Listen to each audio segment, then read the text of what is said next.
जाणाऱ्या मारुती इर्टिगा गाडीचा भीषण अपघात झालाय। या अपघातात 6 जण जखमी झाले असून यात एका 16 वर्षीय मुलीचा मृत्यू झाल्याची माहिती आहे।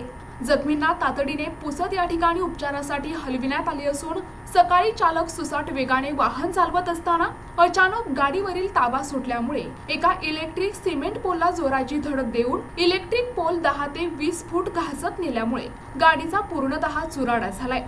ही गाडी जळगाव जिल्ह्यातील आहे। अपघात झालेल्या गाडीचा क्रमांक MH39J 7406 असून गाडी बेवारस अवस्थेत घटनास्थळी आहे। प्रतिनिधी कलीम खान, NTV न्यूज मराठी, यवतमाळ।